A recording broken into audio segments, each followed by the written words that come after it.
From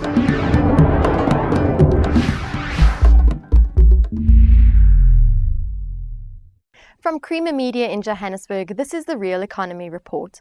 Our top stories this week. We report on the argument that South Africa's energy regulator doesn't have legal and policy tools necessary to adjudicate Eskom's unpopular tariff request. Nickel Junior African Nickel eyes high profits at a moderate global nickel price. And green software is beneficial in reducing energy consumption.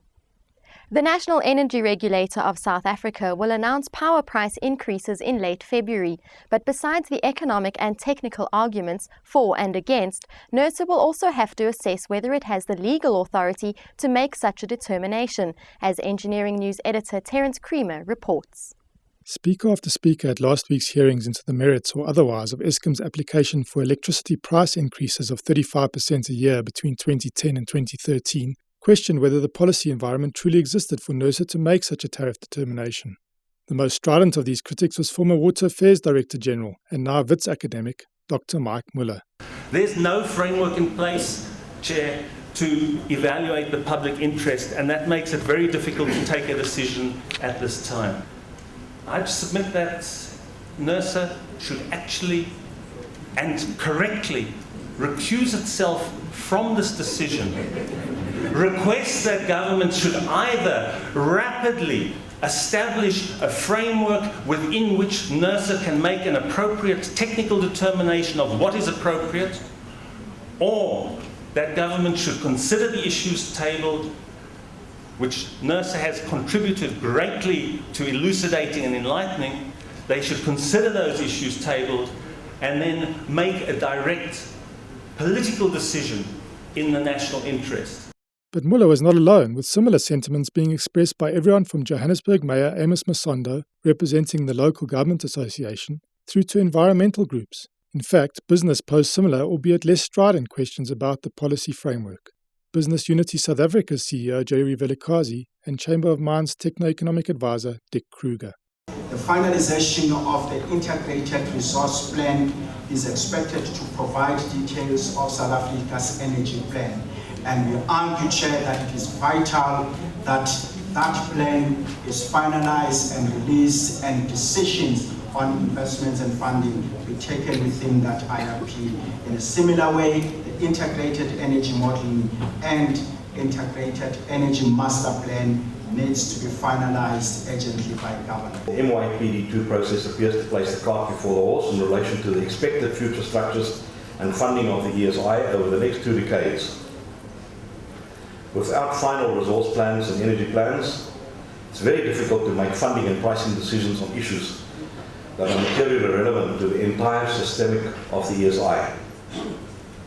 That means that at best, the current MYPD2, or rather its 3-year period, should be seen as an interim arrangement while the IRP and integrated energy plans are being finalized.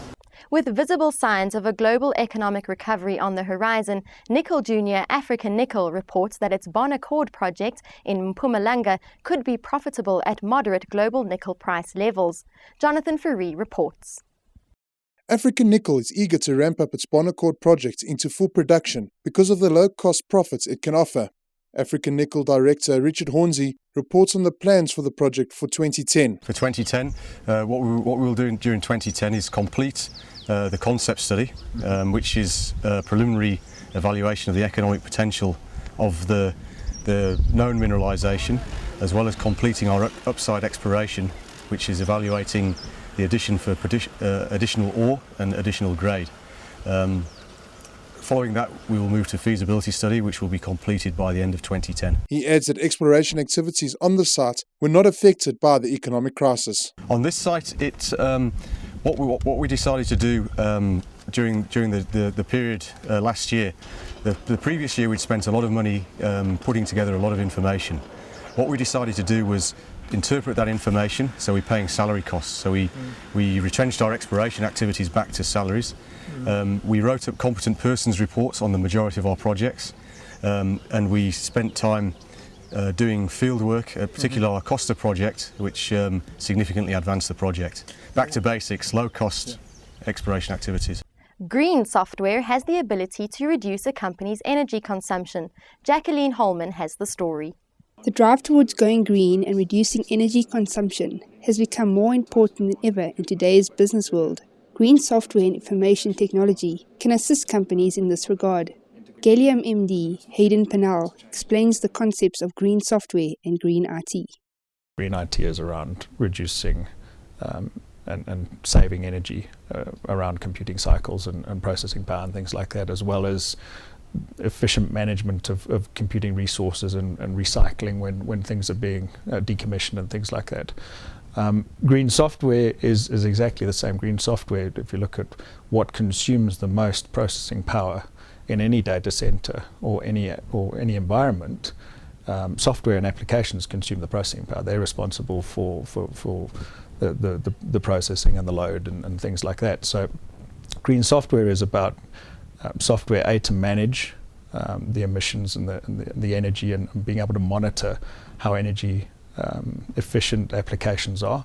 And green software also relates to the applications themselves. Good applications and good software is good for business because businesses run on their applications. So, a good application that's customer facing, that's efficient, is not going to lose your customers. A good application that's able to process more transactions or control a production line a lot more efficiently has spin-offs into every aspect of business. How can a green IT environment be created? As the applications become more efficient and become more robust and they're aiding in reducing the processing, etc., looking at the life cycle of an application where it becomes time to retire an application or consolidate hardware for a better application, a more efficient application. Application lifecycle management just aids in that whole process, because if I know that I need less processing power for a more efficient application, I can retire some of that hardware. And then again, retiring that hardware then becomes a green IT initiative of how you recycle that and how you dispose of the hardware and the asset management across the entire life cycle as well. And now for a sneak preview of this week's Engineering News magazine. Our cover story highlights how car makers are going green and small as they seek to improve 2009's dismal performance. Read about the eThekwini municipality's multi-billion rand program to reduce water loss from 40 to 23% over 5 years. And we report that South Africa has officially joined the International Renewable Energy Agency. And in Mining Weekly this week, our cover story asks whether gold investment demand will continue. We report that it's highly unlikely that any policy changes on nationalising South Africa's mines would be considered in the next 2 years. And South Africa's state-owned Industrial Development Corporation reaffirms its commitment to providing $89 million in project debt facilities for the Bisha Gold Project in Eritrea despite UN sanctions. That's Creamer Media's Real Economy Report. Join us again next week for more news and insights into South Africa's real economy.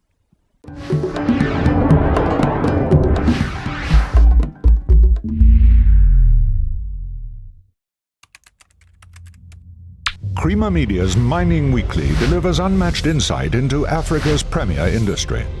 Breaking news, visit miningweekly.com. Creamer Media's Mining Weekly, empowering mining.